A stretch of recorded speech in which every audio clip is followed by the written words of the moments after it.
Nós queremos te ouvir. Oh, nós queremos te ouvir.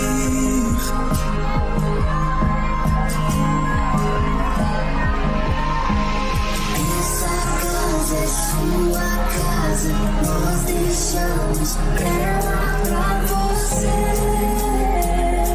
Jesus, essa casa é sua casa, nós deixamos ela pra você. Jesus, Essa casa é sua casa, nós deixamos ela pra você. Jesus, essa casa é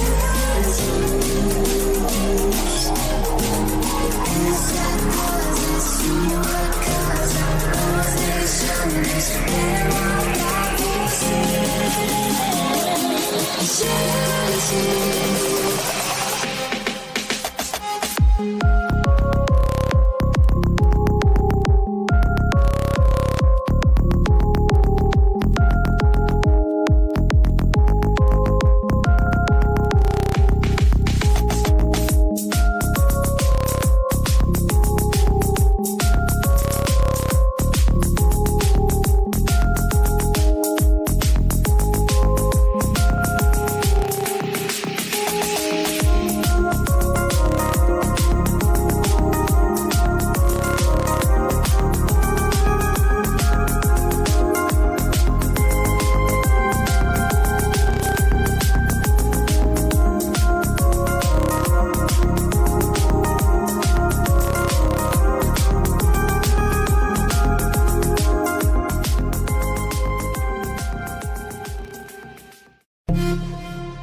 Você é bem-vindo aqui.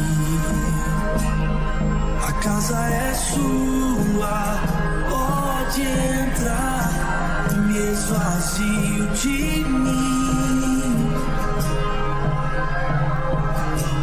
Me esvazio de mim.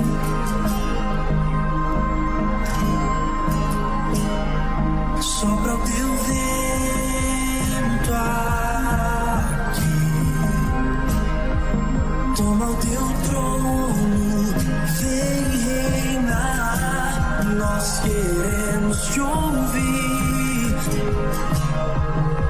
Oh, nós queremos te ouvir.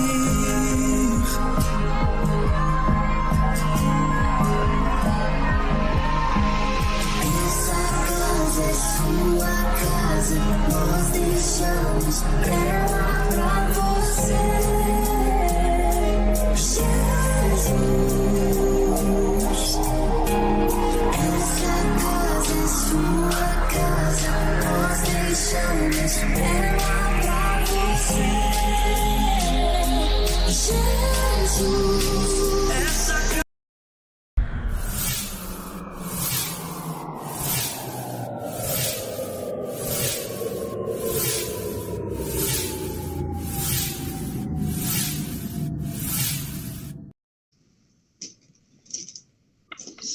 Amém, queridos. Glória a Deus. Obrigado por mais esse tempo aqui, mais essa noite, né, de aula, essa segunda aula que nós vamos ter com o Pastor Celso.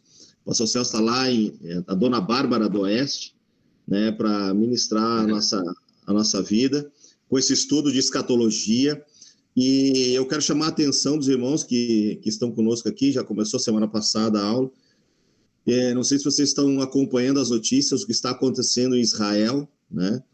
Então, irmãos, é de muita importância. Eu vejo assim que pena não ter mais pessoas nesse estudo, porque as coisas que estão acontecendo no mundo e isso mostra os sinais bíblicos que a gente vai ver aqui na aula, vai aprender na aula, as coisas que estão para acontecer e estão acontecendo, e nós, como igreja, temos que aprender. Nós não podemos ficar ignorantes acerca das coisas que estão acontecendo e que vão acontecer daqui para frente, que anunciam a volta do Senhor Jesus, anunciam a grande tribulação.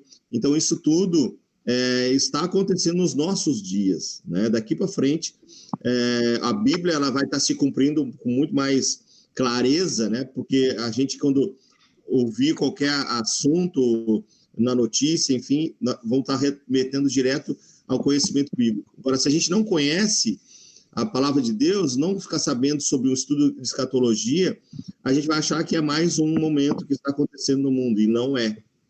Amém, queridos? Então, enfim, eu queria só deixar isso aqui para vocês, para a gente não desistir. Na realidade, muitas coisas vão acontecer para que a gente não esteja na aula. Graças a Deus, vamos estar gravando a aula, né? Para a gente assistir depois. Mas o mais importante é aqui, estar na aula, né? E aproveitar esse tempo precioso aqui com o pastor Celso. E glória a Deus, Deus está nos capacitando aí para esses dias. Amém, queridos? Amém. Glória a Deus. Então, pastor, é com o senhor. Amém. Bom, boa noite a todos. Graça e paz do Senhor Jesus. Tudo bem com os irmãos? Tudo uma bênção, glória a Deus. As perguntas que a gente mandou, né? Todas responderam, graças a Deus. E aquelas perguntas não é uma prova, na verdade é só uma maneira da gente fixar um pouco mais do conhecimento que a gente viu em aula, uma forma de nós relembrarmos, né, o que foi falado na primeira aula. E tanto é que a gente fez aquele formato, múltipla escolha, é uma maneira só da gente estar reforçando o ensino da aula, e a cada aula a gente vai estar mandando para os irmãos essas perguntas com alternativas e tudo mais. Bom, só recapitulando, na primeira aula, nós demos uma pincelada, né, a respeito das principais visões que existem a respeito de escatologia, do final dos tempos. Sempre deixando claro, irmãos, que quando se fala em escatologia, em teologia de maneira geral, dificilmente há um consenso. Eu sempre brinco que se sentar numa mesa 10 teólogos e colocarmos lá um assunto, escatologia, em discussão, né, soteriologia, que é a doutrina da salvação, e todas as demais, dificilmente vai haver um consenso, porque tem um que interpreta de um jeito, outro que interpreta de outro. E a intenção, é lógico, no nosso meio cristão, não é ficar cada um com uma espada na mão para dizer eu estou mais certo, eu estou mais errado. Não, é nós irmos aprendendo uns com os outros, né, a respeito da palavra de Deus, e irmos crescendo juntos, em nome de Jesus. Afinal de contas, o dono da verdade, ele tem nome, chama-se Jesus Cristo, e o livro da verdade tem nome, que é a palavra de Deus, as Escrituras Sagradas. Então, nós vemos uma pincelada sobre a questão do pós-milenismo, do amilenismo.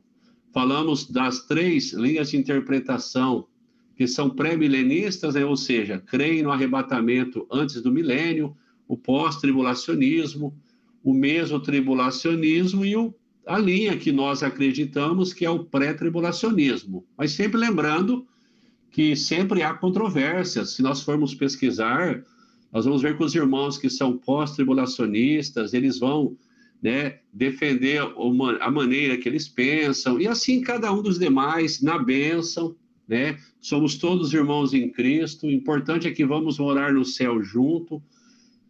Jesus Cristo vai ser o nosso Senhor, isso é o mais importante. Por isso que nós até colocamos também alguns pontos que, independente do nome da denominação evangélica ou da linha escatológica que aquela igreja segue, nós colocamos alguns pontos que todos concordam, todos pensam igual. Salvador só tem um, o nome dele é Jesus Cristo.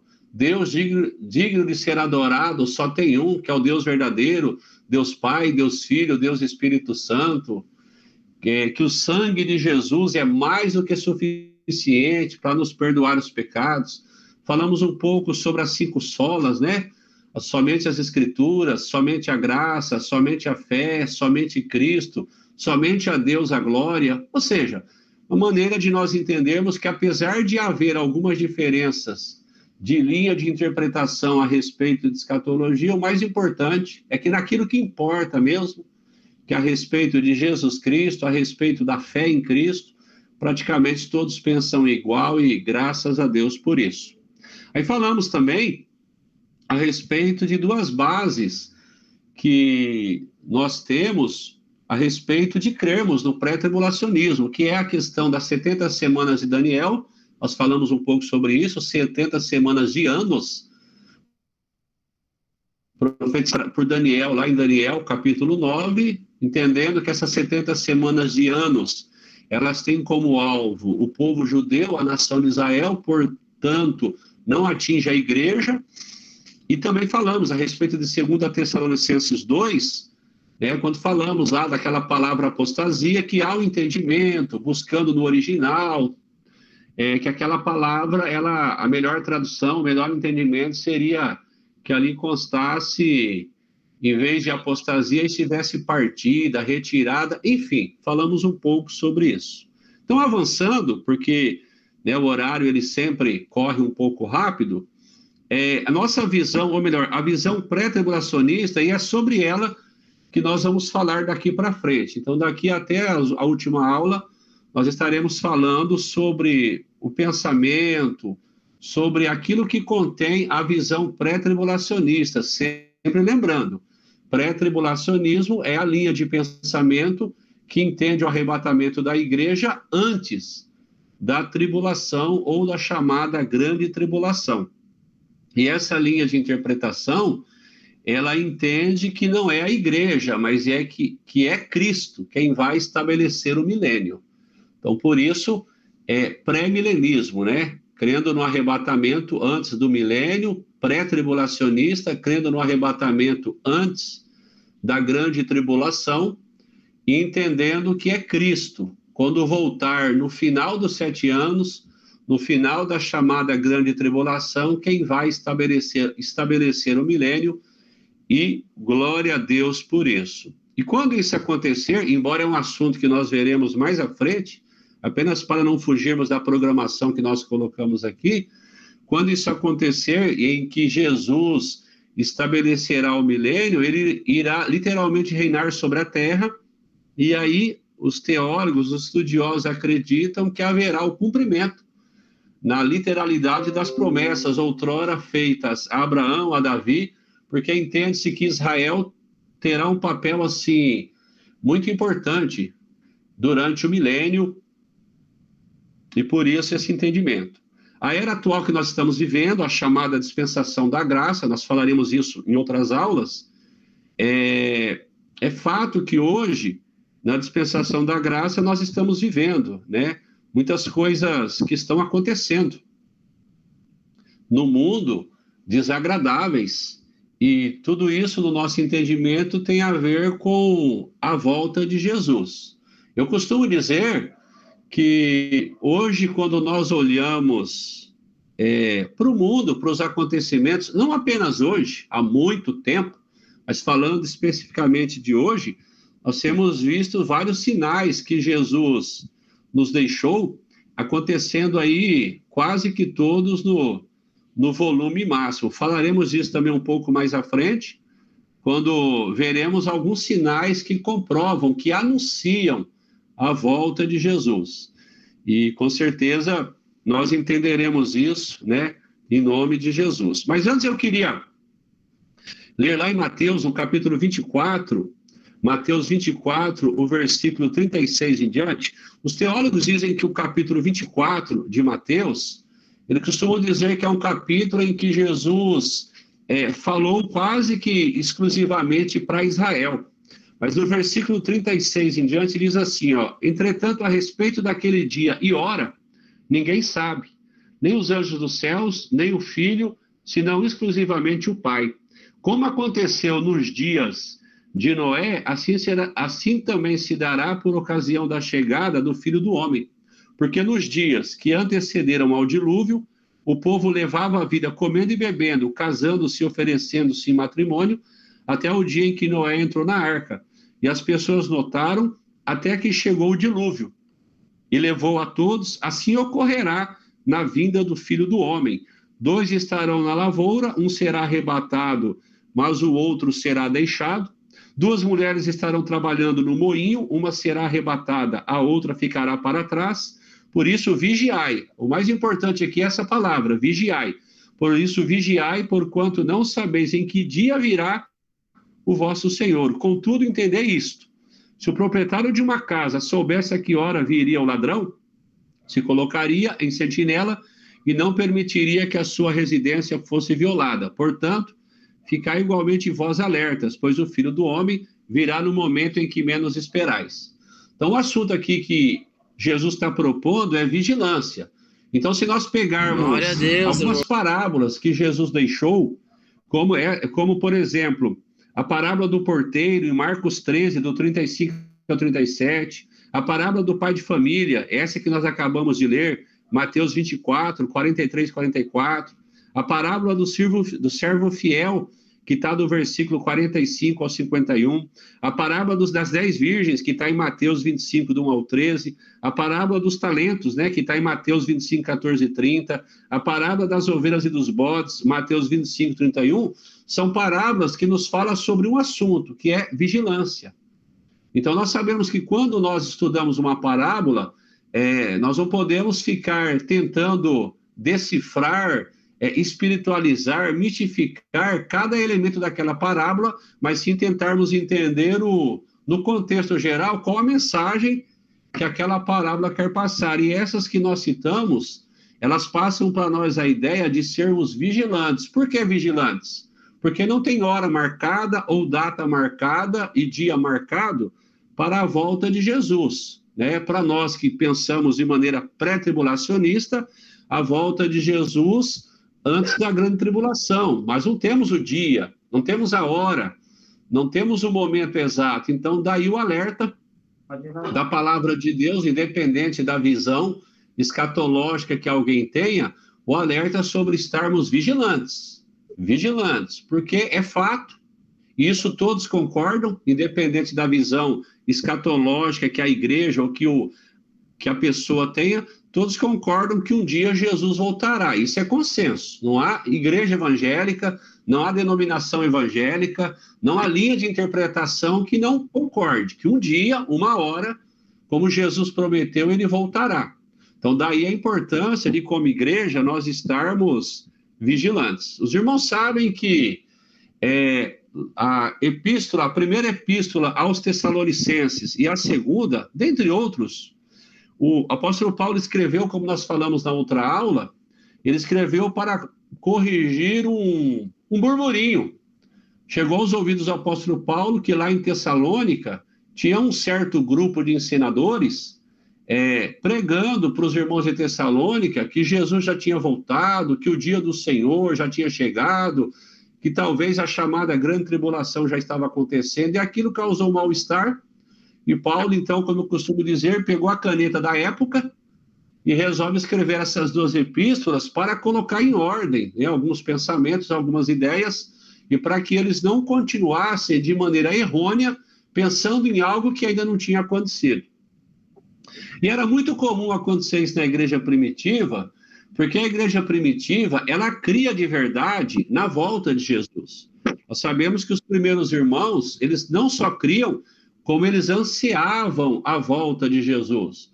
Eu costumo dizer, né, brincando, que nas rodas de conversa, no futebol da época que eles jogavam, embora eu acredite que eles não jogavam futebol, mas enfim, no momento que eles tinham de maneira coletiva, com certeza era comum eles começarem a conversar, será que é hoje que Jesus volta? Porque assim, irmãos, estava fresquinho.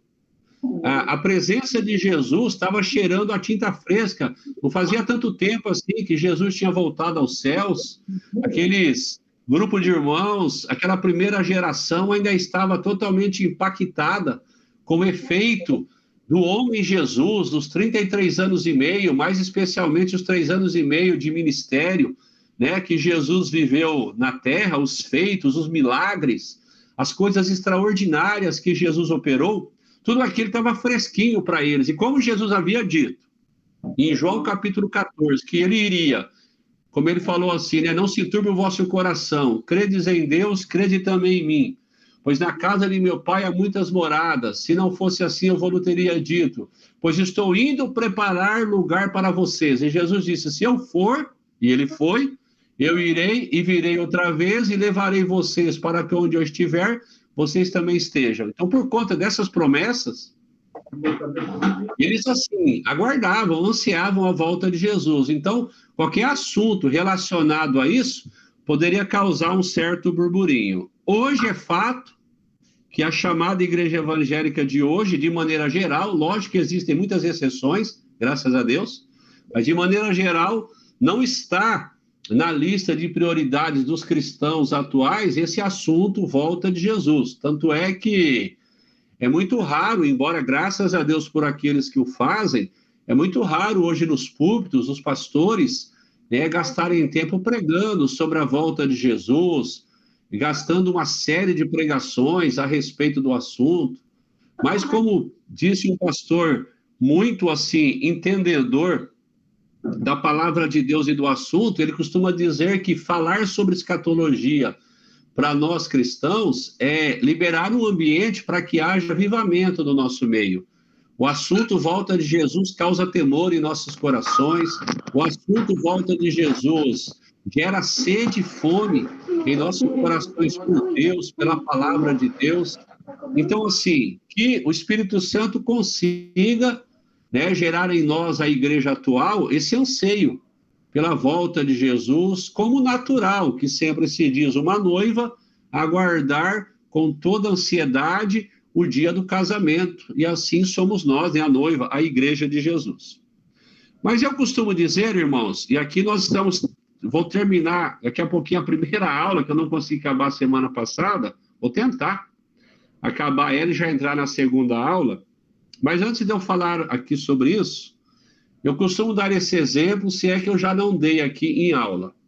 Vamos dizer que o pastor Giovanni, ele está sentado no sofá da casa dele, tomando aquele chimarrão, e ele percebe que, de repente, o sol se escondeu, ele percebe que as nuvens estão ficando negras, escuras, ele percebe que começa a soprar um vento um pouco mais forte, ele percebe que relâmpagos e trovões começam a plenos pulmões fazer barulho na cidade de São Leopoldo, e ele percebe um certo cheiro de terra molhada.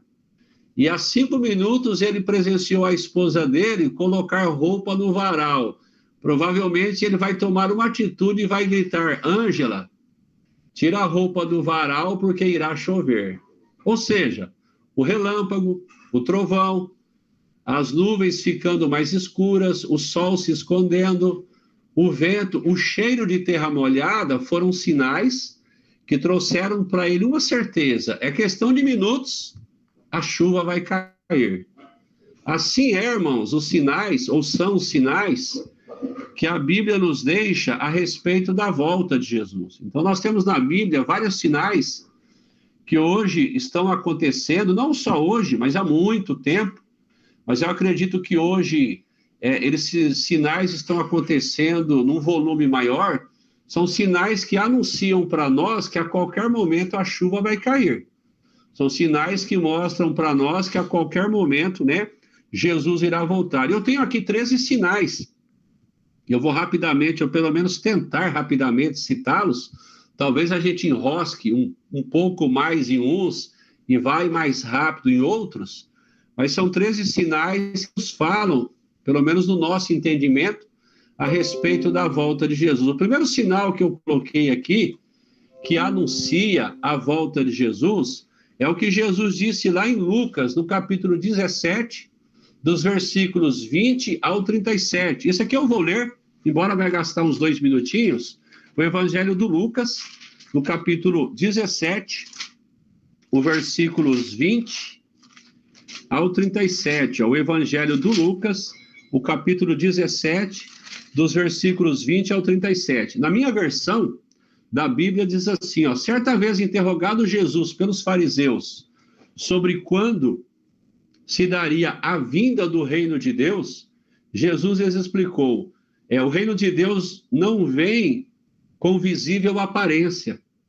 nem haverá anúncios dizendo, ele aqui ou lá está, pois o reino de Deus já está entre vós. Falando dele mesmo, do próprio Jesus em pessoa, que era o reino de Deus em pessoa, estabelecendo valores do reino de Deus. Depois declarou aos discípulos, chegará o tempo em que desejareis ver um dos dias do Filho do Homem, mas não o vereis. E vos dirão, ele aqui ou lá está ele, não vades tampouco sigais. Porquanto a chegada do Filho do Homem no seu dia será como relâmpago, cujo esplendor da luz vai de uma a outra extremidade do céu. Antes, porém, então ele declara a respeito da vinda dele no 24, porquanto a chegada do Filho do Homem no seu dia será como relâmpago, cujo esplendor da luz vai de uma a outra extremidade do céu. Antes, porém, se faz necessário que ele, o Filho do Homem, Jesus, sofra muito e seja rejeitado por essa geração. De fato, isso aconteceu.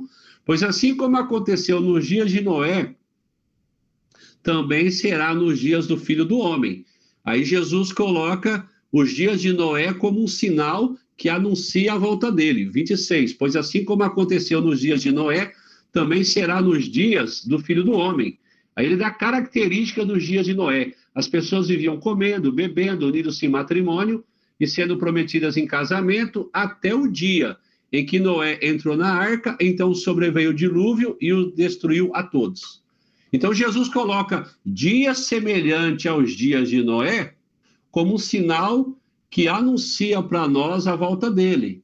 Ou seja, Jesus está dizendo, olha pessoal, próximo do meu retorno, próximo da minha volta, a terra, ela estará vivendo com características semelhantes às características que existiam nos dias de Noé. O tempo aqui não permite, lógico, a gente ir lá para Gênesis 6, né, e avaliar como eram as características dos dias de Noé, embora Jesus, de antemão, já nos deu algumas delas aqui, ó, quando ele disse no 27 que lá eles viviam comendo, bebendo, unindo-se em matrimônio, até o dia em que Noé entrou na arca.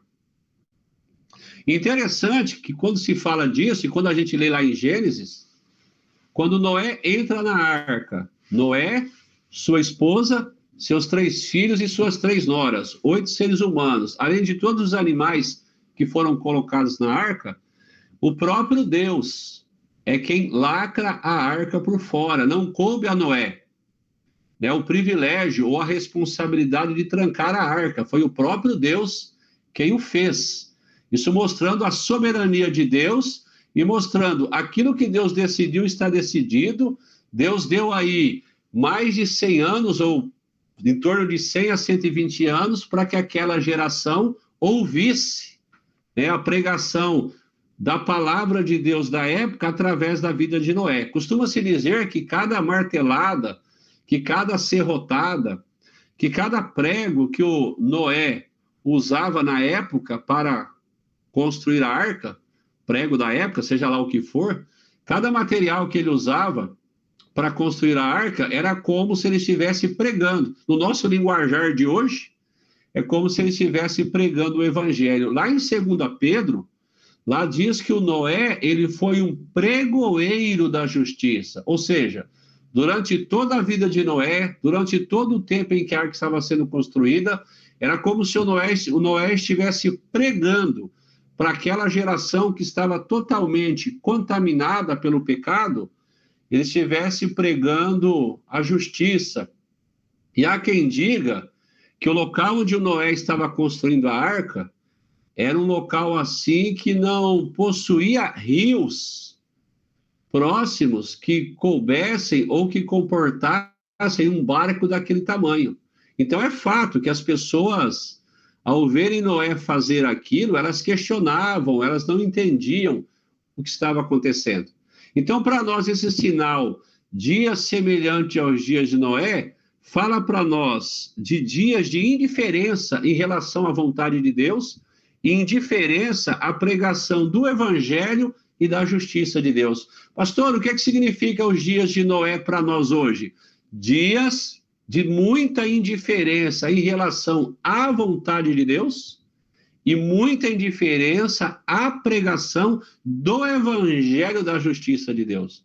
Não precisaríamos ir muito longe para fazermos uma análise da sociedade atual e veríamos que estamos batendo todos os recordes de indiferença à vontade de Deus, porque existe a vontade de Deus descrita nas Escrituras Sagradas e existe a vontade da sociedade. E não só no Brasil, como na maioria das nações, leis e mais leis, decretos e mais decretos, né? Hábitos e mais hábitos têm sido adquiridos pela sociedade que contrariam em muito a vontade de Deus estabelecida nas Escrituras Sagradas. Poderíamos ficar aqui horas dando exemplos de práticas, de leis, de hábitos, de atitudes que a sociedade tem considerado normal, porém que a palavra de Deus contraria e contraria e contraria a plenos pulmões. E também a questão da indiferença à pregação do evangelho da justiça de Deus. Jesus disse em Mateus capítulo 5, bem-aventurados os que têm sede e fome de justiça. Então, sede e fome de justiça. Eu costumo dizer, gastando aqui 2 minutinhos para nós entendermos essa questão da indiferença à pregação do evangelho da justiça, que era uma característica dos dias de Noé. Eu costumo dizer que quando, infelizmente, algum doido varrido comete uma loucura num país mais famoso, como França, ou até mesmo no próprio Brasil, Inglaterra, Estados Unidos, quando um doido lá comete uma loucura e mata 2, 3 ou mais, nunca deveria ter feito isso, mas quando isso acontece, o mundo para, homenageia o país por conta disso, né? Os grandes monumentos, a Torre Eiffel, o Cristo Redentor, os monumentos famosos são iluminados com a cor daquela nação.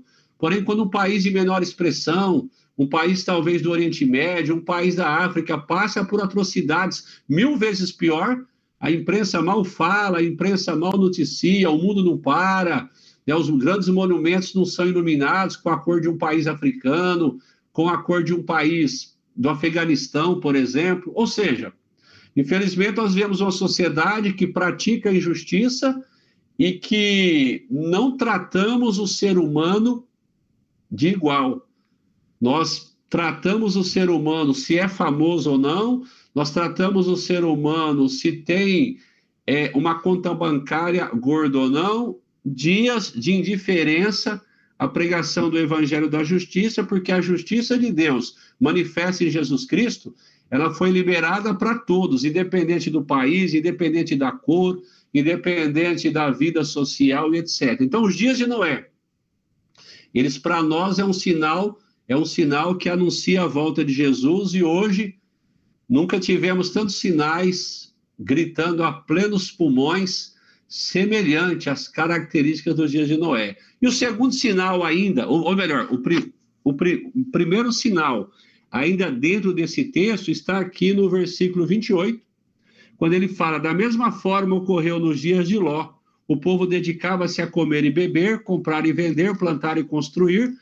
Todavia, no dia em que Ló abandonou Sodoma, choveu fogo e enxofre do céu e destruiu a todos, e acontecerá exatamente assim, versículo 30, e acontecerá exatamente assim no dia em que o Filho do Homem for revelado. Então, são sinais, esse primeiro sinal que nos anuncia a volta de Jesus, dias semelhantes aos dias de Noé e os dias de Ló. E para nós, os dias de Ló, se dias de Noé fala para nós de dias de indiferença em relação à vontade de Deus, indiferença à pregação do evangelho da justiça de Deus, para nós, dias de Ló, fala de dias de depravação moral e exagero do materialismo, né? O tempo aqui não permite falarmos muito sobre isso, mas atribuem aos pecados de Sodoma, os quais fez com que Deus manifestasse juízo sobre Sodoma, atribui-se a esses pecados o pecado de soberba, o pecado da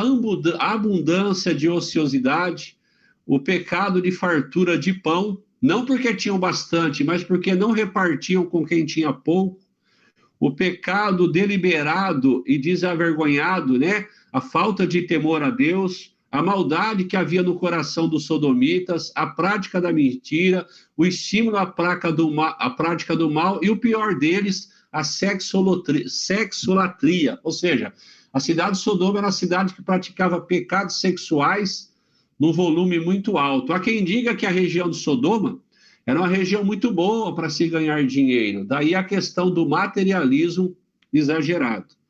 Então, para nós, Sodoma, ou dias semelhantes aos dias de Sodoma, como diz em Lucas 17, fala para nós dessas características de materialismo.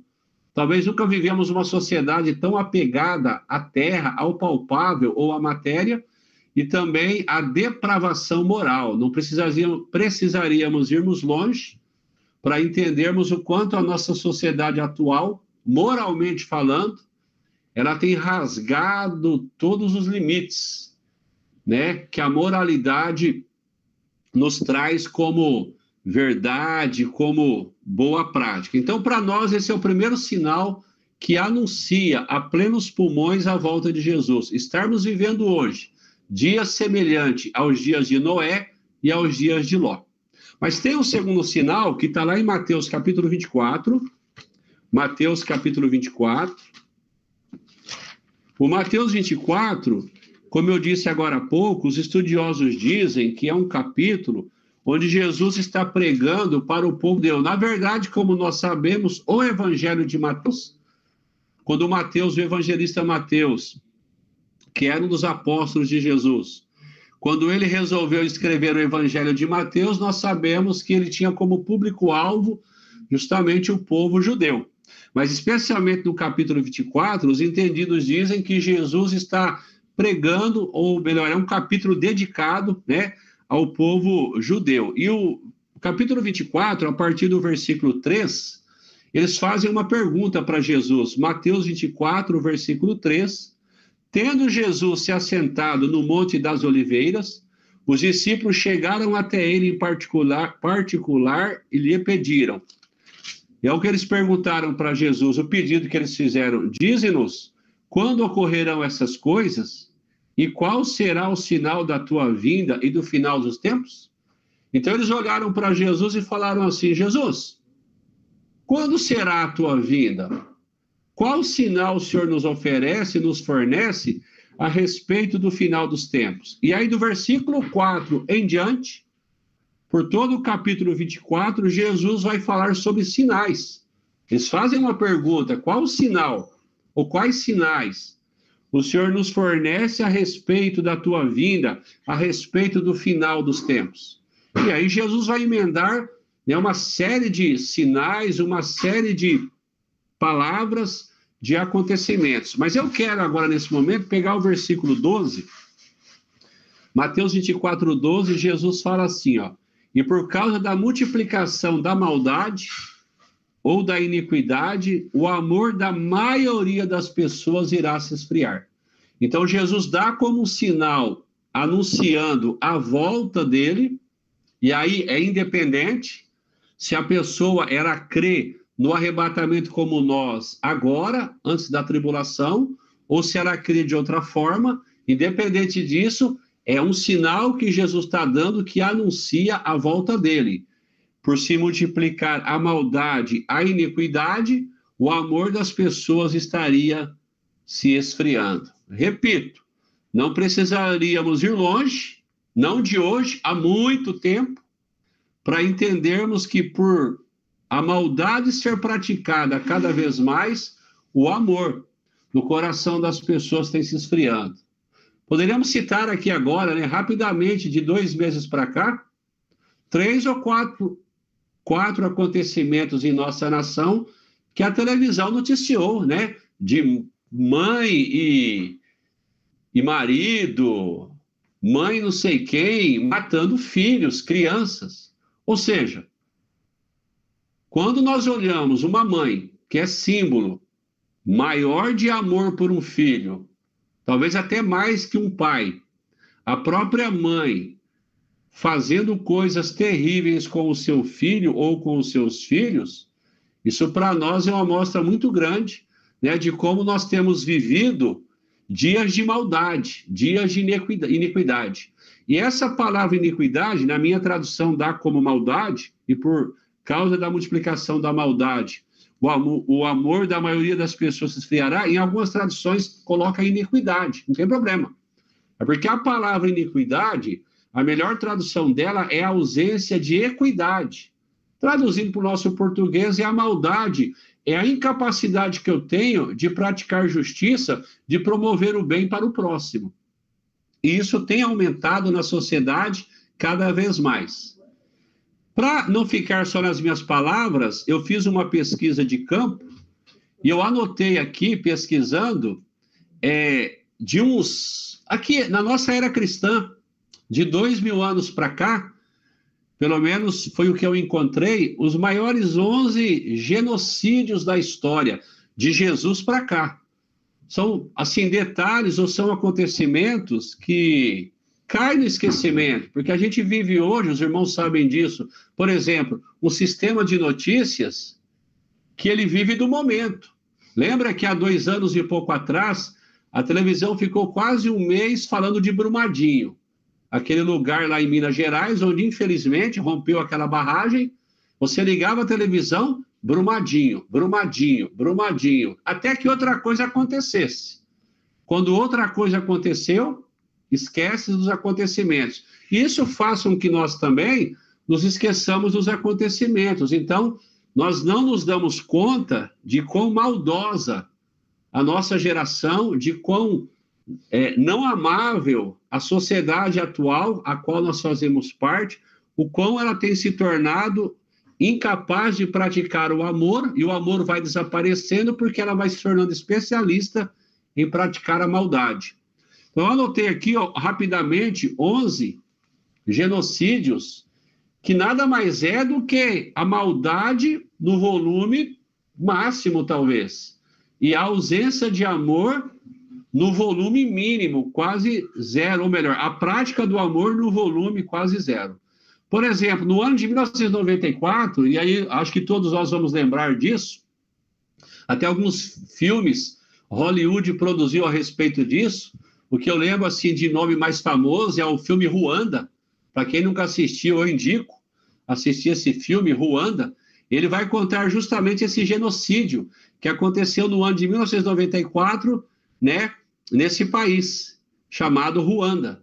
E calcula-se que nesse genocídio 800 mil pessoas tenham sido mortas. E na época, o mundo ocidental praticamente não fez nada para impedir isso, porque o país de Ruanda era e é um país que não tem petróleo, um país que praticamente não tem ouro, não tem nada de precioso.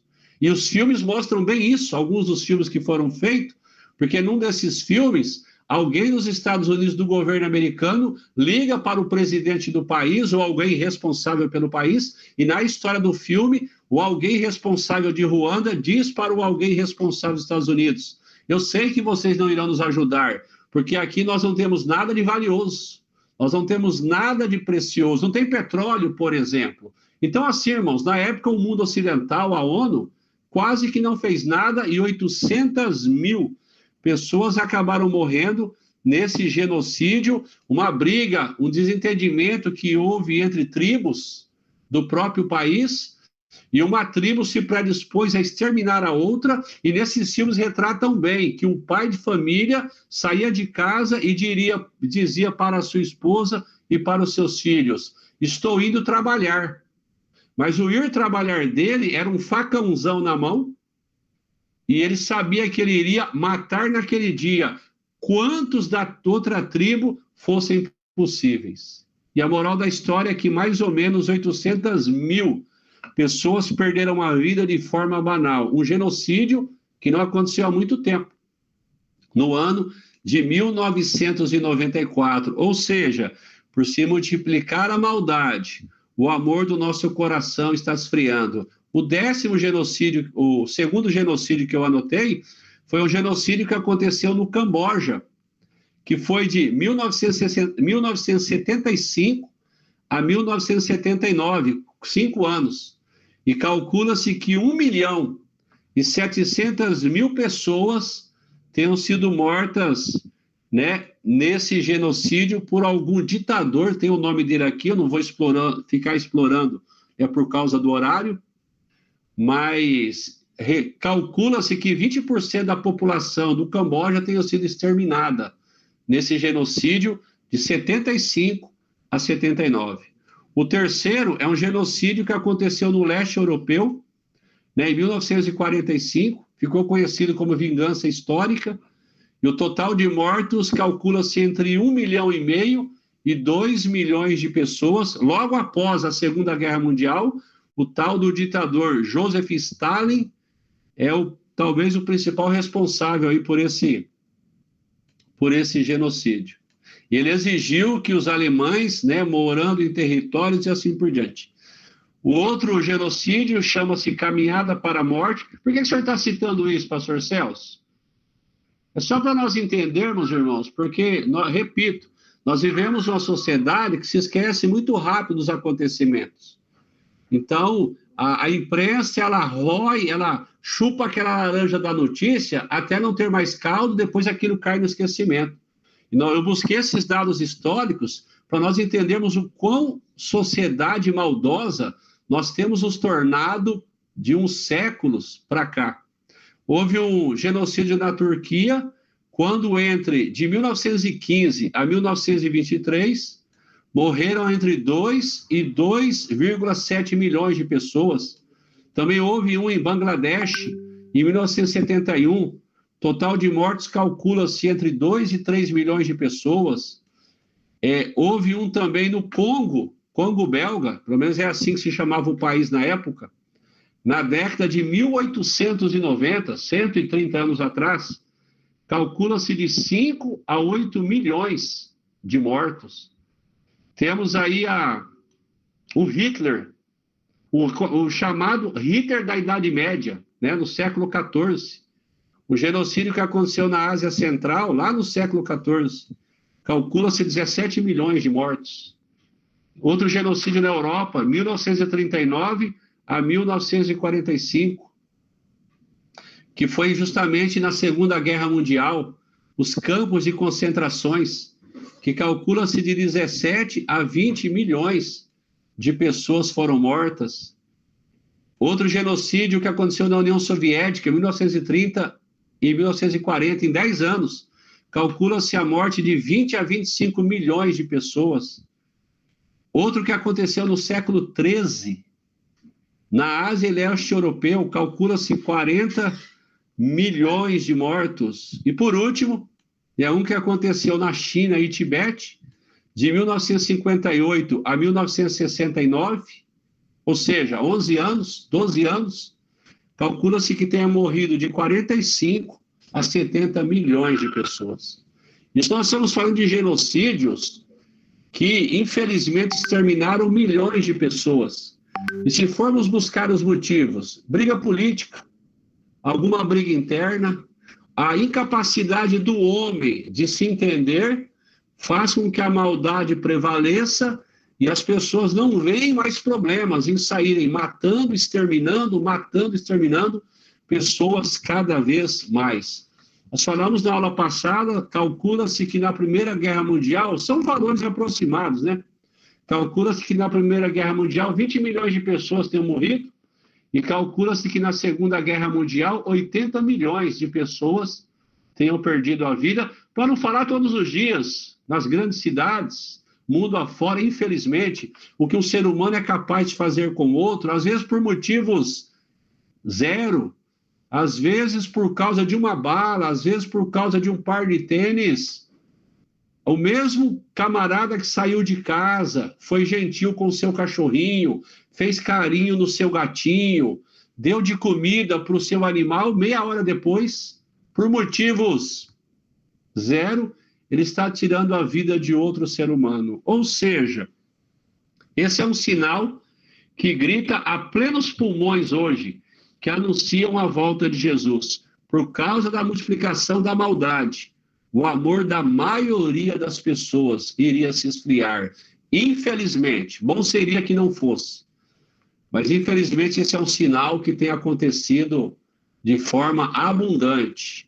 na geração atual. O terceiro sinal que anuncia a volta de Jesus está em Mateus 24, versículo 7, sempre lembrando que o Mateus 24, Jesus está respondendo um questionamento dos seus discípulos no versículo 13, quando eles falam, qual será o sinal da tua vinda e do final dos tempos? E no versículo 7 ele diz, porquanto nação se levantará contra nação, reino contra reino, falando de guerras, né? Mas não é de guerras que nós queremos falar aqui, fomes e terremotos em vários lugares. Eu quero pegar aqui os terremotos, que Jesus também está dando como um sinal que anuncia a volta dele. É fato, irmãos, que já no Antigo Testamento há relatos de terremotos, ou seja, a terra não começou a tremer hoje, a terra não começou a tremer ontem, há muitos séculos, talvez milênios, que acontecem terremoto na terra. Porém, todavia, contudo,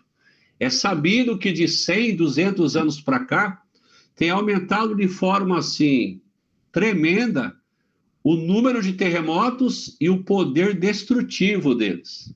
E eu anotei algumas catástrofes, terremotos, que aconteceram aí nos últimos 100 anos, porque a gente também esquece.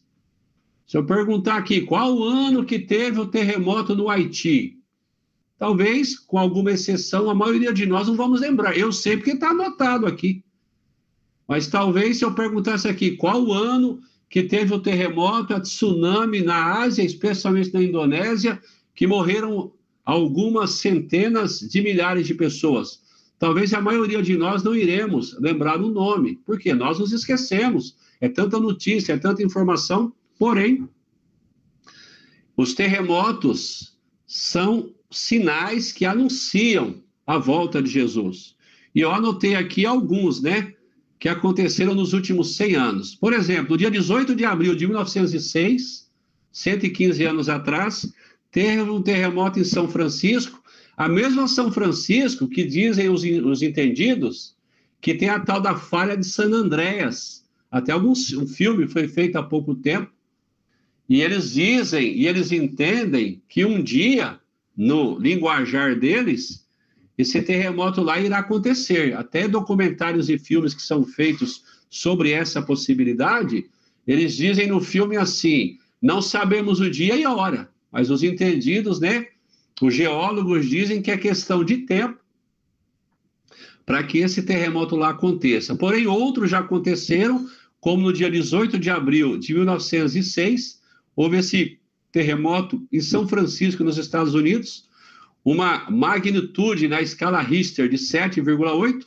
calcula-se 3 mil mortes. Parece pouco quando se fala de terremoto, 3 mil mortes, mas se fosse uma, já seria muito. 3 mil pessoas perderam a vida nesse terremoto. No dia 28 de dezembro de 1908, na cidade de Messina, na Itália, houve um terremoto aí de 7,5, e calcula-se que de 100 a 200 mil pessoas tenham perdido a vida nesse terremoto na Itália. Em 1923, no dia 1º de setembro, em Yokohama, no Japão, um terremoto de magnitude 8,3, calcula-se que 142 mil pessoas tenham perdido a vida. No Paquistão, em 1936, calcula-se que 40 mil pessoas tenham perdido a vida e um prejuízo de 25 milhões de dólares. Calcula-se que em 1939, aqui no Chile, do nosso lado, quase, né? Embora não faz fronteira com o Brasil, mas quase que do nosso lado aqui, na cidade de Concepción, no Chile, calcula-se que 28 mil pessoas tenham morrido e um prejuízo de 100 milhões de dólares. No dia 26 de dezembro de 1939, na Turquia, calcula-se que o terremoto ceifou a vida de 36 a 39 mil pessoas. Por que em alguns casos eles dão o prejuízo? Porque o terremoto, infelizmente, ele não causa só as mortes na hora, que já são terríveis. Ele causa também todo o estrago, todo o prejuízo milionário, que muitas vezes poderá causar outras mortes, né? Devido ao estrago que ele faz.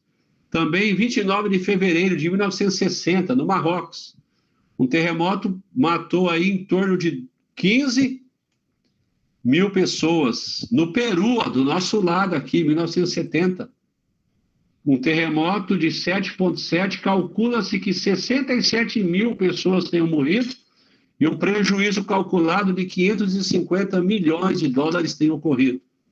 No dia 27 de julho de 1976, na China, calcula-se um terremoto de 8,2 na escala Richter. E calcula-se, irmãos, que o terremoto tenha tirado a vida de 650 mil pessoas na China. 4 de fevereiro de 76, na Guatemala. Também calcula-se que 22 mil pessoas tenham morrido. E calcula-se que o prejuízo tenha sido de 1,100 bilhões de dólares. Meu Deus! Esse terremoto eu lembro que eu vou falar agora, eu tinha 10 anos. 19 de setembro de 1985, na cidade do México. Calcula-se que 9 mil pessoas tenham perdido a vida. Em 1988, na Armênia, calcula-se que 25 mil pessoas tenham morrido e um prejuízo estimado de 14 bilhões de dólares. 17 de outubro, em São Francisco, de novo, 1989. Calcula-se que um terremoto tenha tirado a vida de 68 pessoas, embora foram só 68, mas calcula-se um prejuízo de 6 bilhões de dólares. Em 1995, um terremoto no Japão, calcula-se que tenha tirado a vida de 6 mil pessoas e 200 milhões de dólares de prejuízo. Em 1999, na Turquia, um terremoto tirou a vida de 17 mil pessoas e um prejuízo de 25 bilhões de dólares, porque tem terremoto que talvez, graças a Deus, não mata tanta gente, mas que infelizmente deixa um estrago terrível, que para consertar, meu Deus. Em 2004, lembra? Tsunami na Ásia, até foi feito um filme por Hollywood, O Impossível, filme famoso aí, mostrando esse acontecimento, atingiu especialmente a Indonésia, na Ásia. Calcula-se, irmãos, uma magnitude de 9,1 e que 300 mil pessoas tenham perdido a vida nesse terremoto. Fresquinho, ó, foi ontem. 12 de maio de 2008, na China, o ano da Olimpíada que aconteceu lá na China em 2008, um terremoto que tirou a vida de 68 mil pessoas e um prejuízo estimado de 20 bilhões de dólares. E o do Haiti foi em 2010. Haiti já era um país pobre, paupérrimo. E um terremoto aí de 7,0 e calcula-se que ele tenha tirado a vida de 316 mil pessoas. Também, em fevereiro de 2010, no Chile, um terremoto tirou a vida de 800 pessoas.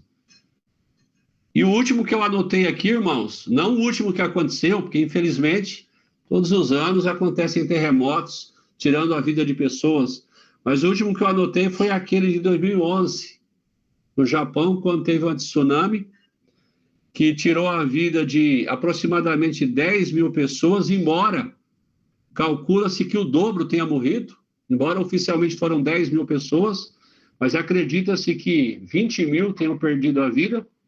E esse é apontado como um dos terremotos mais ferozes que já foi registrado.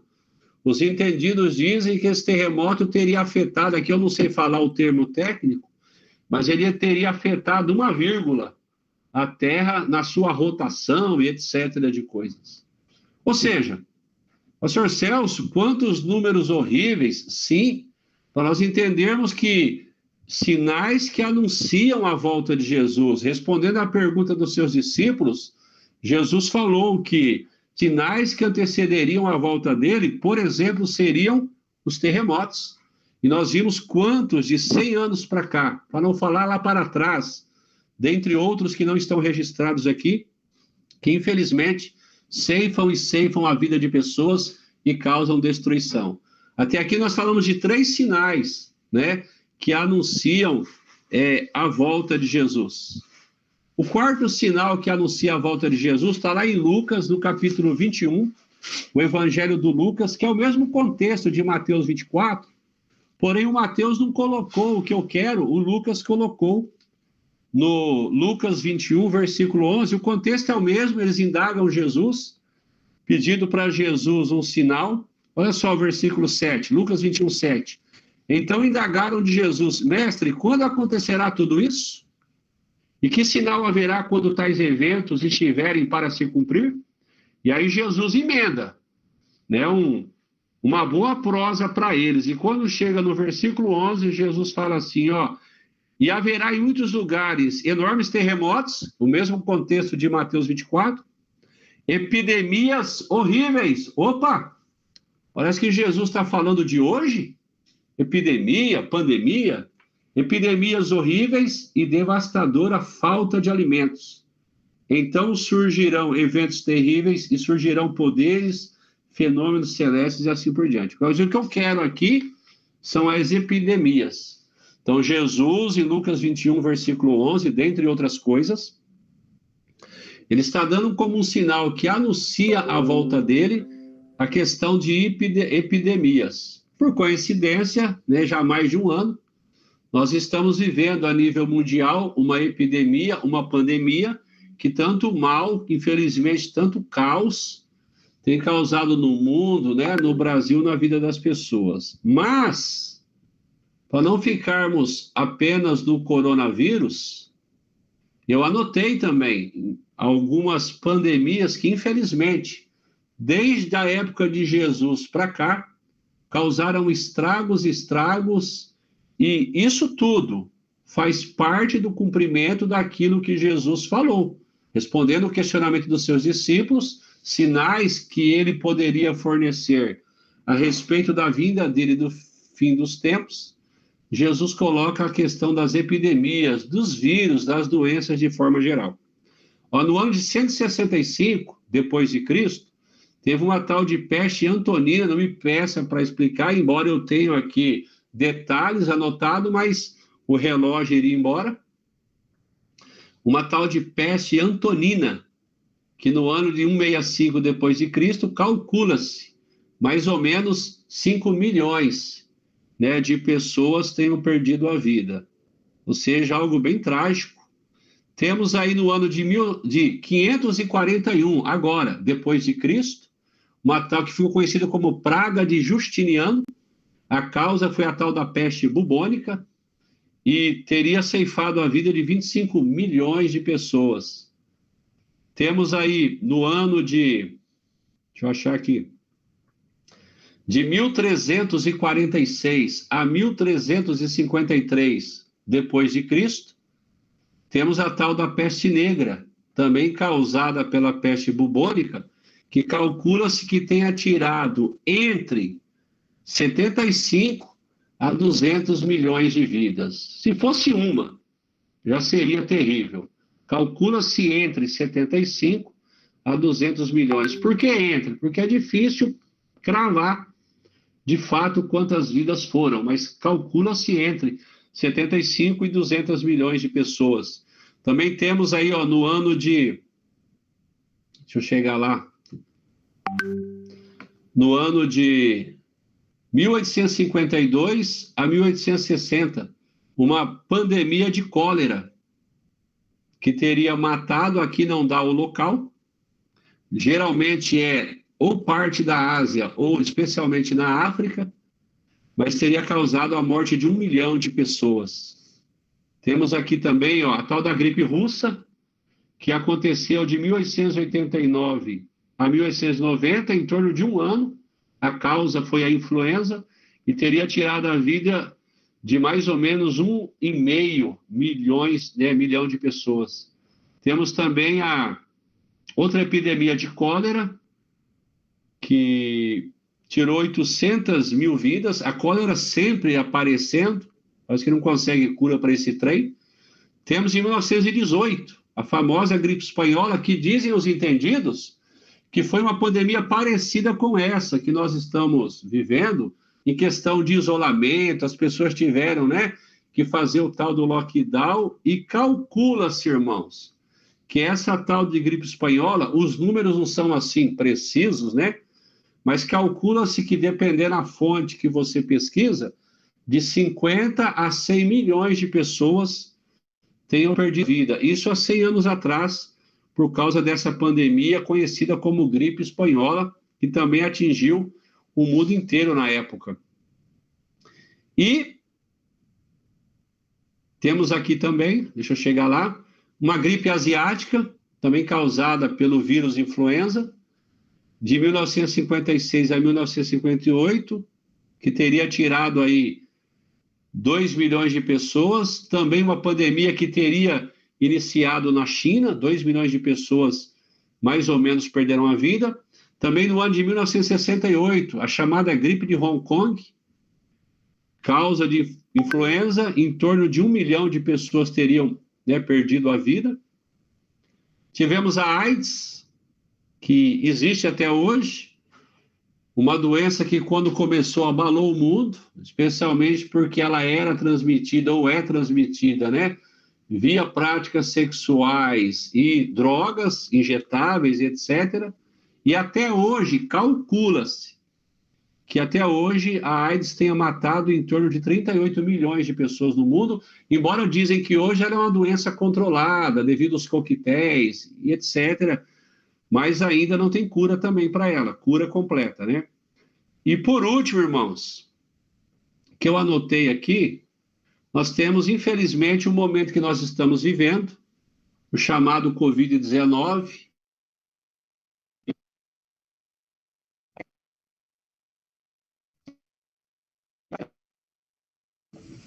Ficou mudo, Celso? O pastor Celso, ficou mudo? Não estão ouvindo.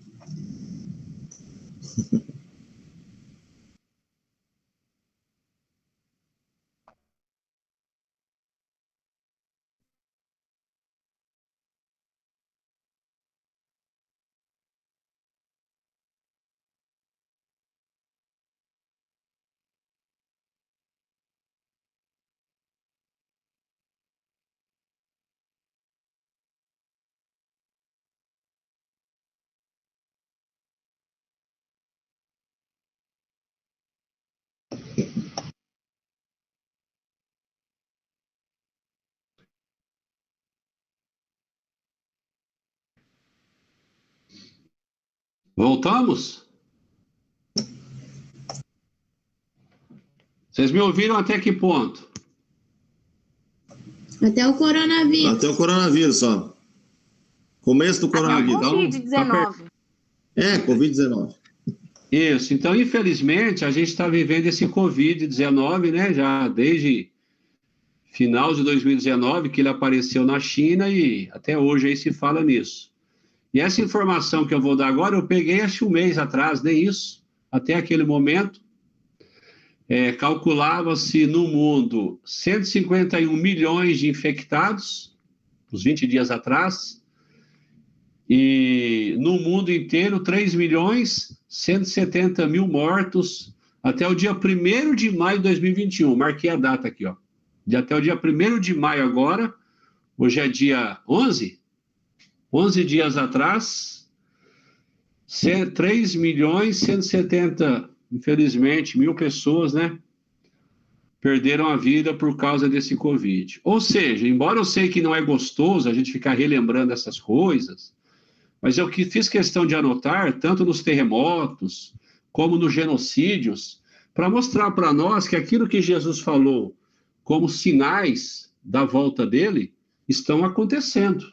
Ou seja, nunca tivemos tanto falta de amor por causa da prática da maldade, citamos aí alguns genocídios, nunca tivemos aí catástrofes acontecendo, terremotos destrutivos, a questão das pandemias, as doenças, e os entendidos falam que há outras aí, que pandemias, que poderão, aquela coisa toda, sinais que anunciam para nós a volta de Jesus. O quinto sinal que eu quero apresentar para nós é o que está lá em 2 Timóteo, capítulo 3, 2 Timóteo, capítulo 3, o versículo 1, quando o apóstolo Paulo, ele diz para o seu discípulo Timóteo, 2 Timóteo, capítulo 3, quando ele diz isso para nós, ó.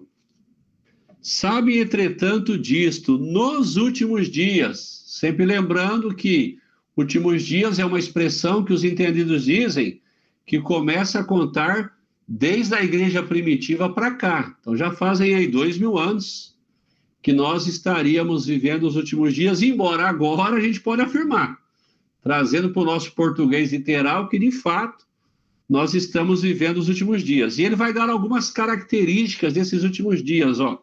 Sabe, entretanto, disso, nos últimos dias sobrevirão tempos terríveis. Como assim? Ele dá as características. Os homens amarão a si mesmos, serão ainda mais gananciosos, mais arrogantes, presunçosos, mais blasfemos, desrespeitosos aos pais. Nunca vivemos uma geração que pratica isso. Ingratos, ímpios, sem amor, incapazes de perdoar, caluniadores, sem domínio próprio, deu vontade e faz, sem pensar nas consequências, cruéis, inimigos do bem, traidores, inconsequentes, orgulhosos, mais amigos dos prazeres, ou seja, uma geração hedonista, o importante é o prazer, não importa se é certo ou errado, se é desagradável a Deus ou não, mais amigos dos prazeres do que amigos de Deus, e etc., mais que ele vai falando. Então, o quinto sinal é o aumento do desejo pelo pecado e desobediência. Vivemos a geração da desobediência, vivemos a geração que aplaude o pecado. Ai de alguém que ousa ir a uma rede social ou algo público falar contra, né, a prática do pecado. A gente tem visto aí pelos noticiários, em alguns países, até pastores que andaram sendo presos, porque publicamente expressaram suas ideias, expressaram suas opiniões a respeito de um determinado assunto. Então, enfim, a gente vive aí, de maneira geral, uma geração, né, a nível mundial, onde o aumento do desejo pelo pecado e pela desobediência, de maneira geral, tem aumentado, isso fora da igreja, isso na chamada igreja, né? Então, para nós é um sinal, baseado no que Paulo está falando aqui, que anuncia a volta de Jesus, porque ele dá para nós características dos últimos dias. Embora, repito, costuma-se dizer teologicamente que os últimos dias, eles teriam começado já na igreja primitiva, mas é fato que hoje nós podemos dizer que essas práticas, elas estão um pouco mais no volume máximo do que estavam há 50 ou há 100 anos atrás. O sexto sinal que anuncia a volta de Jesus, eu tenho aqui 2 textos, eu vou ler pelo menos um, 2 Timóteo capítulo 4, só nós virarmos uma página da Bíblia, versículo 1 ao 5. Ele diz assim, ó: eu te encorajo solenemente na presença de Deus e de Cristo Jesus, que há de julgar os vivos e os mortos por ocasião da sua manifestação pessoal e mediante o seu reino. Note que ele está falando sobre a volta de Jesus, né? Eu te encorajo solenemente na presença de Deus e de Cristo Jesus. Aí ele dá um detalhe: Cristo Jesus, que há de julgar os vivos e os mortos. Lá na frente, quando nós chegarmos no tribunal de Cristo, nós vamos entender essa parte, o Jesus que há de julgar. Ele estará como juiz, e também lá no chamado juízo final, né, quando Jesus julgará. Por ocasião da sua manifestação pessoal e mediante o seu reino. E ele diz: prega a palavra, insiste, a tempo e fora de tempo, aconselha, repreenda e encoraja com toda a paciência e sã doutrina. Porquanto chegará o tempo, falando do futuro, chegará o tempo, e para nós esse tempo é hoje, chegará o tempo em que as pessoas não suportarão o santo ensino, ou seja, elas não suportarão ouvirem a pregação do evangelho verdadeiro. Ao contrário, sentindo coceira nos ouvidos, reunirão, procurarão mestres para si mesmos, de acordo com suas próprias vontades. Ou seja, eu frequento aí a IMUB Church, Igreja do Bispo Giovanni, mas ele começa a pregar pelas Escrituras sobre algo que eu pratico. Mas o que ele prega pelas Escrituras não concorda com o que eu pratico. E em vez de eu buscar um arrependimento e fazer com que a verdade da Bíblia seja a verdade na minha vida, eu vou sair por aí buscando algum pregador, algum ensinador que alivie a minha barra e que pregue concordando com o meu estilo de vida pecaminoso. Então, Paulo está dando esse sinal em que as pessoas, nos últimos dias, buscariam muito mais a mentira em vez da verdade. Lembra que nós falamos... E esse sinal, hein, Celso? E esse sinal é o mais visível hoje, nos dias de hoje, na atualidade, nos momentos atuais. Que tu pegar o microfone e falar qualquer coisa que tu não condiz com aquele pensamento que a pessoa tem, ou aquilo que ela acha que é certo, não concordando com a palavra, ela já não aceita e deu. Enfim. Sim, ou seja, estamos vivendo esse sinal no volume máximo, né?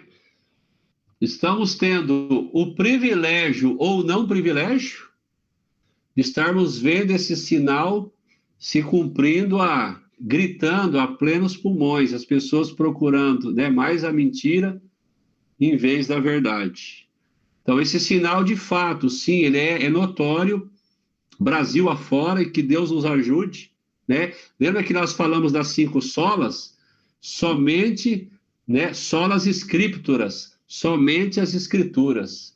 Nada além das escrituras. Para nós que somos cristãos, a Bíblia Sagrada, nos seus 1189 capítulos, deveriam ser o que de fato direcionam as nossas vidas, especialmente em valores concernentes à moral, ao caráter, à santidade.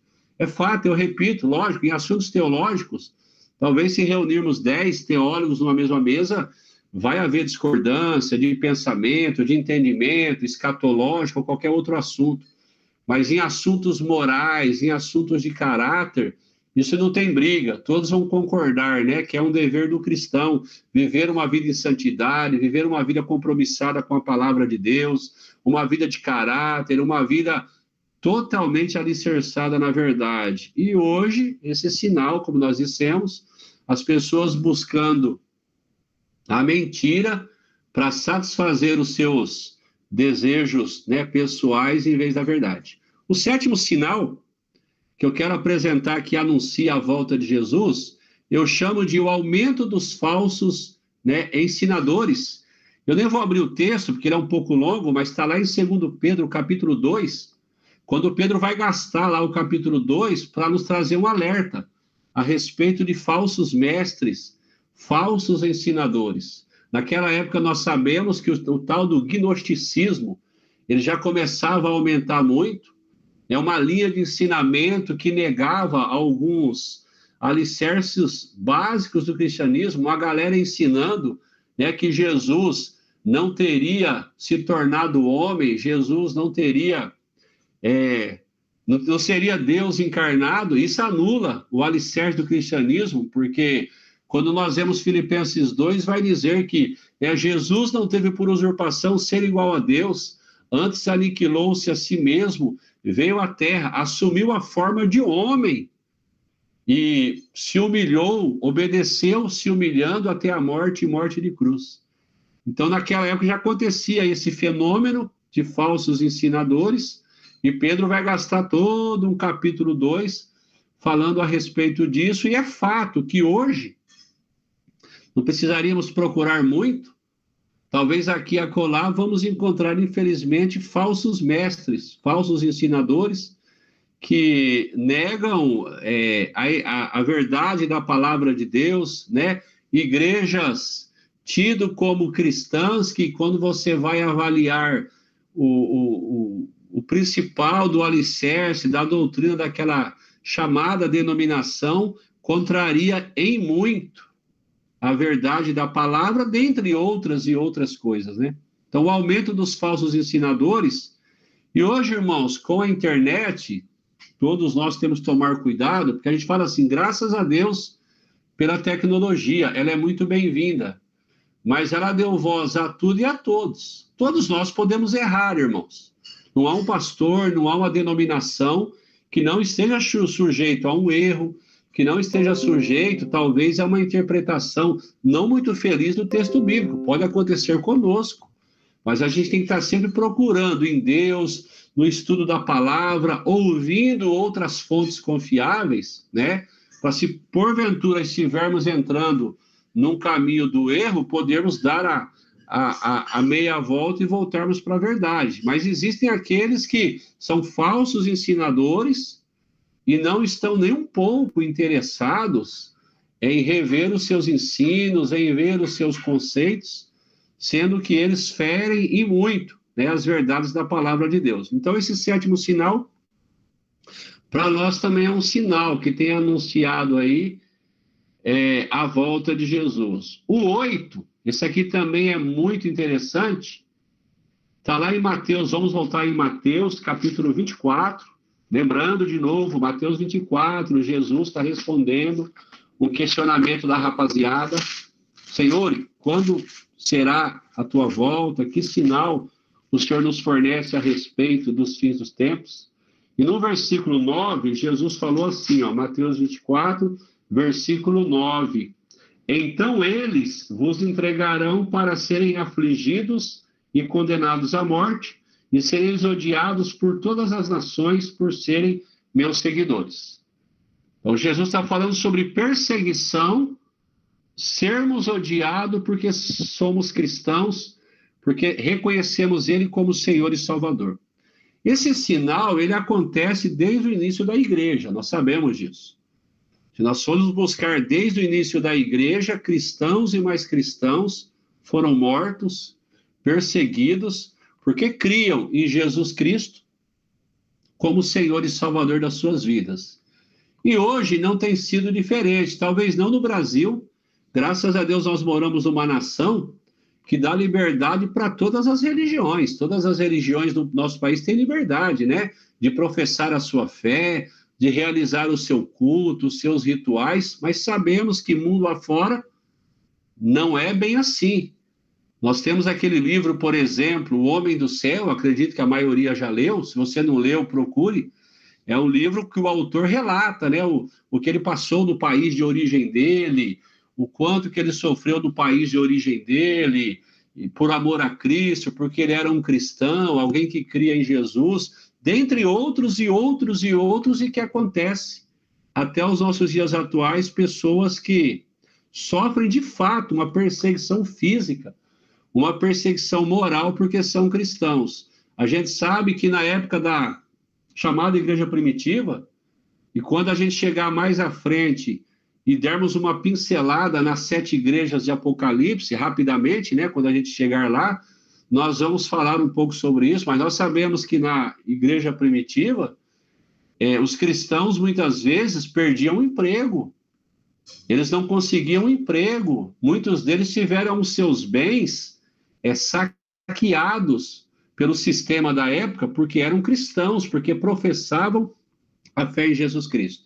Então, para nós, em Mateus 24, 9, Jesus está dando um sinal a respeito da volta dele. Mas aí alguém pode perguntar, mas hoje acontece isso? Sim, talvez não no Brasil, graças a Deus, né? Mas a nível de mundo, essas perseguições, elas acontecem.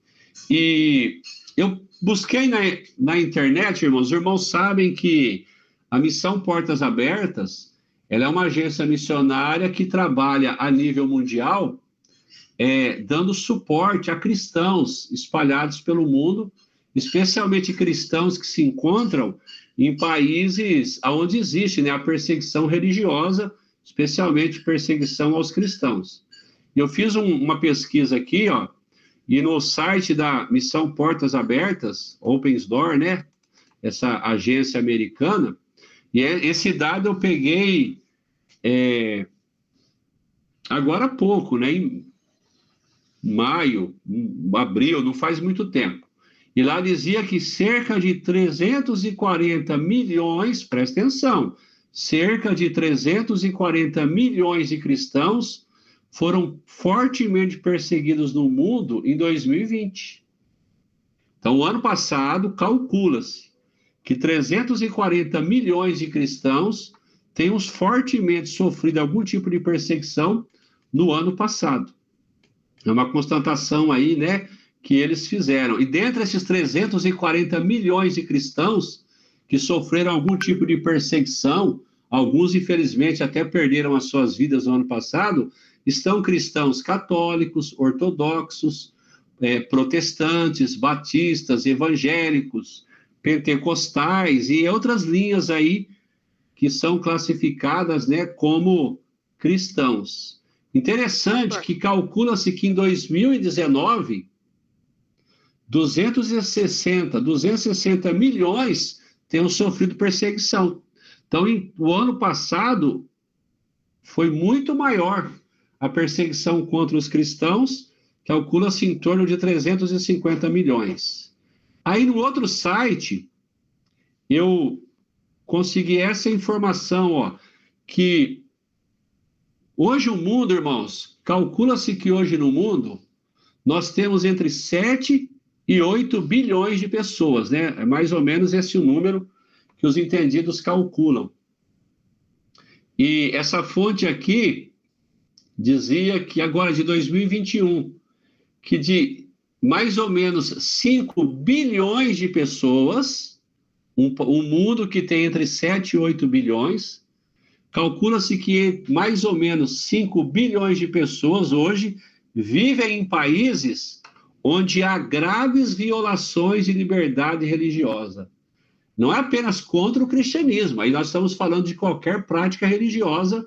5 bilhões de pessoas hoje vivem em países onde elas são privadas, ou o tempo todo há uma tentativa de privá-las da sua prática religiosa. Ou seja, Jesus nos alertou que nos fins dos tempos, próximo da volta dele, haveria a questão da perseguição, que eu repito, desde Jesus para cá existe, acontece. Mas hoje não tem sido diferente e calcula-se. Aí eu repito, esses números, eles não são precisos, é uma estimativa. Mas calcula-se que, em média, de 100 a 300 mil pessoas são mortas todos os anos por causa da sua fé. Então, nós vivemos um sistema que cada vez mais o sistema religioso tem sido perseguido e, lógico, especialmente os cristãos, historicamente, não agora, historicamente, uma perseguição contra a fé cristã, e Jesus nos alertou a respeito desse sinal. O 9º sinal que anuncia a volta de Jesus, aí não há um consenso, tá, irmãos? Esse sinal que eu vou dar aqui, nem todos concordam, mas muitos concordam, que é o chamado sinal da figueira, de Lucas 21. Vamos ler lá rapidamente, Lucas capítulo 21. Mesmo, nem todos concordando, eu vou ler, porque muitos também concordam. Lucas capítulo 21, quando Jesus fala sobre o chamado sinal da figueira, que é o versículo 29, Lucas 21, 29. Em seguida, Jesus lhes propôs uma parábola, dizendo: observai a figueira, bem como todas as demais árvores. Assim que começam a brotar, percebendo, vocês dizem, por vós mesmos, que o verão está chegando.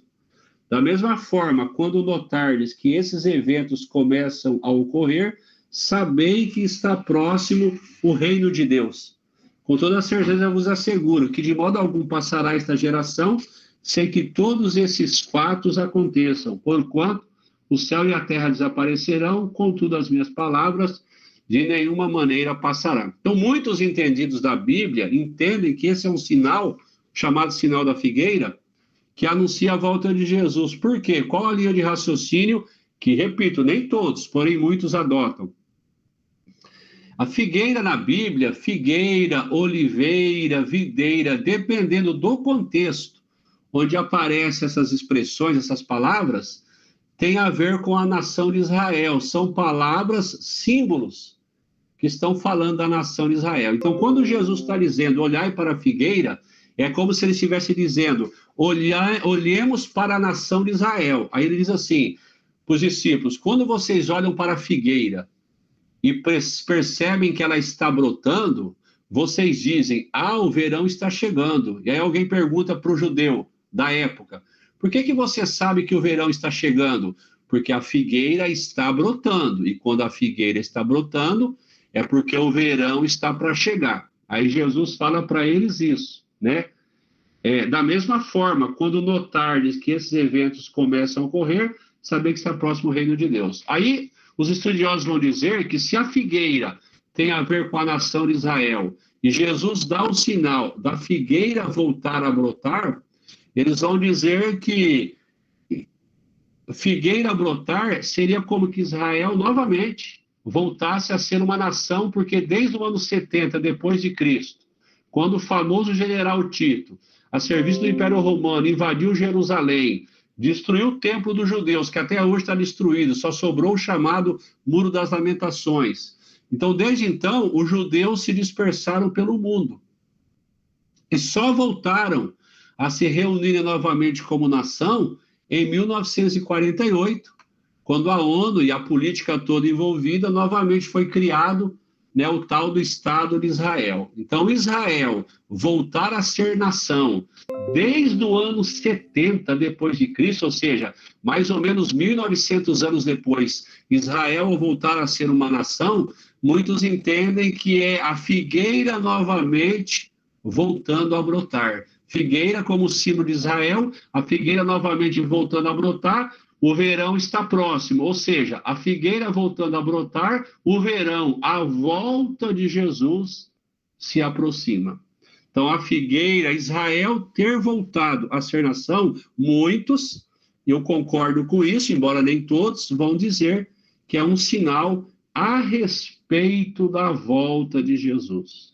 Até aí tudo bem, irmãos? Glória a Deus. Tudo bem, Celso. Só um comentário, na real, acho que é importante aqui. Hoje eu estava vendo uma notícia em relação a esses conflitos lá em Israel, que um rabino lá conhecido, famoso, falou que tudo que está acontecendo lá agora, porque eles querem tomar, na realidade, o cume do monte lá, né, onde era o antigo templo, né? E ele atesta que isso é um sinal de que o Messias está voltando.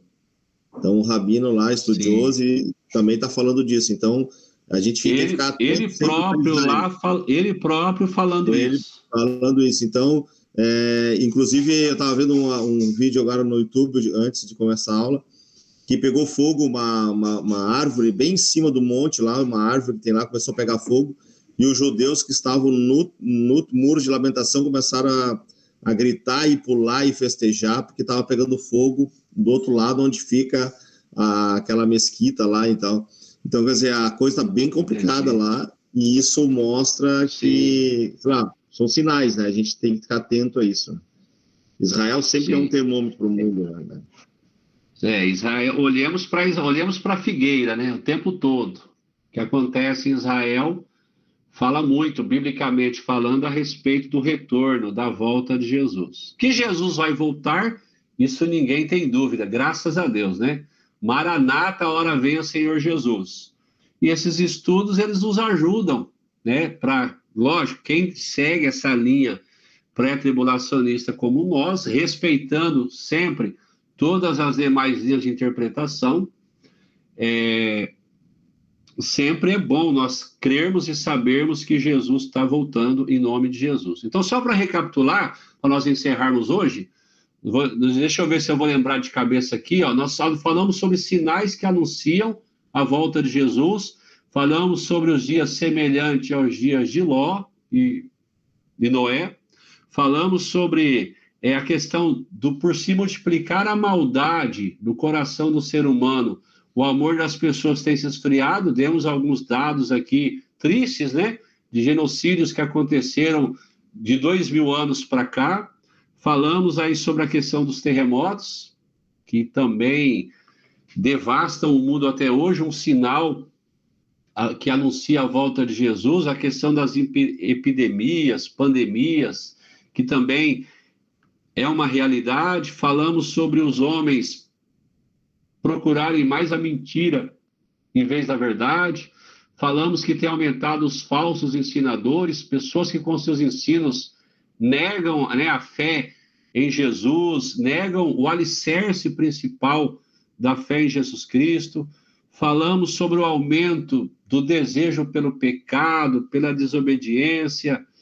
falamos, né, a respeito aí do sinal da figueira, enfim, sinais que anunciam a volta de Jesus. Repito, esses sinais é como o relâmpago, como o trovão, como o cheiro de terra molhada, que diz, ó, a qualquer momento vai chover. Assim são esses sinais, mostrando para nós que uma hora dessas, né, Jesus voltará e arrebatará a sua igreja. E o que nós fazemos?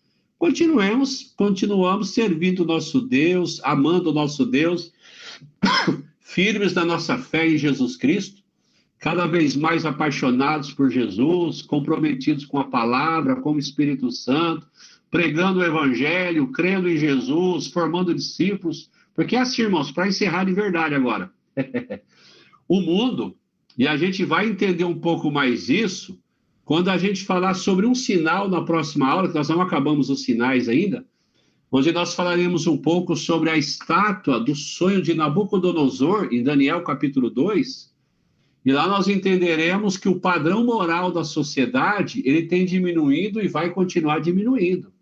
Ou seja, esse sistema que nós vivemos, ele é podre, e ele vai apodrecer moralmente cada vez mais. E o que nos resta como igreja? Eu falo que o mundo é como um navio que está naufragando, ele vai naufragar. O que nos resta como igreja é pregarmos o evangelho e tirarmos desse navio o máximo de pessoas possíveis, para que elas não naufraguem junto, ou seja, para que elas venham também ao conhecimento de Cristo. E graças a Deus essa é uma tarefa que Jesus deu a todos nós, amarmos Jesus, sermos comprometidos com Deus, com a nossa igreja, pregarmos o evangelho e fazermos discípulos, né, de todas as nações, para a glória de Deus, em nome de Jesus. Então, hoje, irmãos, nós paramos por aqui, tá bom? Alguém quer falar alguma coisa, quer fazer alguma pergunta rapidão, que possa ser respondida, se eu souber responder em 1 segundo, ou quer deixar para a próxima aula? Não, a única coisa assim, que eu ia falar é que o pessoal da... Vocês estão me ouvindo? Sim, sim. Ah, tá aqui. O pessoal da Universal também, eles estão sendo muito perseguidos lá na África, né? Que estão machucando Acho que é em Angola, não é? por lá. É, eu vi algumas matérias que tá bem brabo o pessoal da Universal lá, que estão invadindo as igrejas e tirando os fiéis de dentro também. Tá bem complicado para eles. É, sim. Eu vi também alguma coisa na Record, quando passou. Irmão, se nós cremos que Jesus está voltando, e nós cremos que Jesus está voltando, a gente tem que lembrar do que Jesus falou, porque é assim, eu sempre falo isso. Uma coisa é o que nós pregadores falamos, maneira de dizer, tá bom? Eu acho que graças a Deus pelos pregadores sérios e comprometidos com a palavra, mas uma coisa é o que nós pregadores falamos, outra coisa é o que a Bíblia diz. E olha o que a Bíblia diz. Em João 15, olha o que Jesus falou.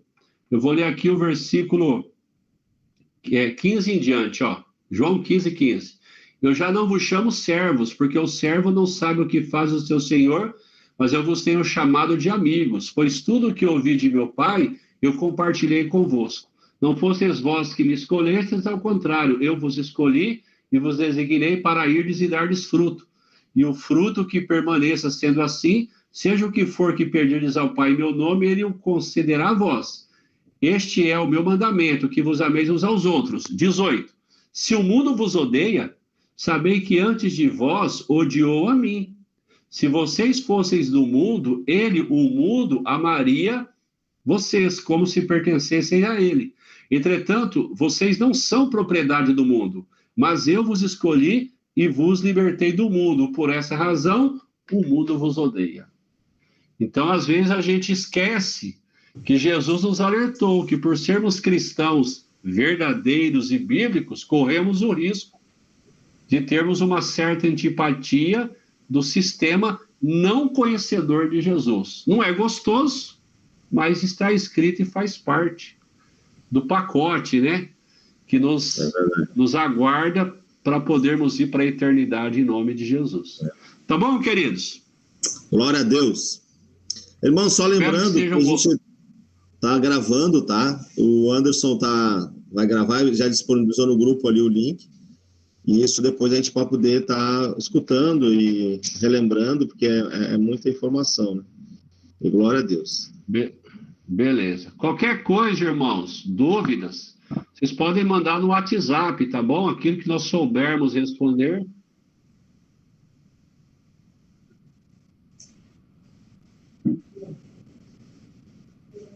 Pode falar.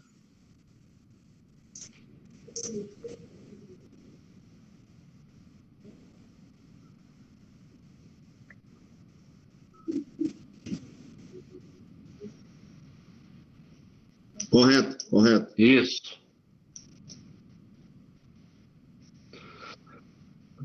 Tá bom, valeu.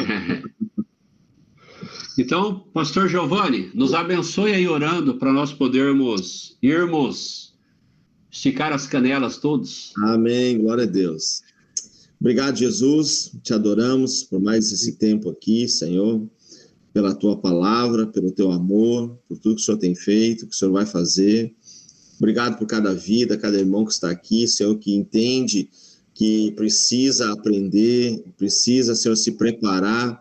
Precisamos ser canais para abençoar outras vidas, precisamos ser agentes de transformação, que esse conhecimento não fique só conosco, mas que a gente possa multiplicá-lo, Senhor, a começar na nossa casa, nossos amigos, levar o máximo de pessoas ao teu conhecimento, porque sabemos que os dias estão chegando, né, os sinais estão aí, e o Senhor tem pressa, e a tua igreja precisa acelerar. Em nome de Jesus, guarda nossas vidas, guarda cada um aqui, guarda o pastor Celso, a sua família lá, Senhor São Paulo, e obrigado, Deus, pelo teu amor e a tua fidelidade. Em nome de Jesus, amém. Glória a Deus, amém. Amados. Amém. Deus abençoe, irmãos. Até mais. Tchau, Glória tchau. a Deus. Amém. Tchau, tchau.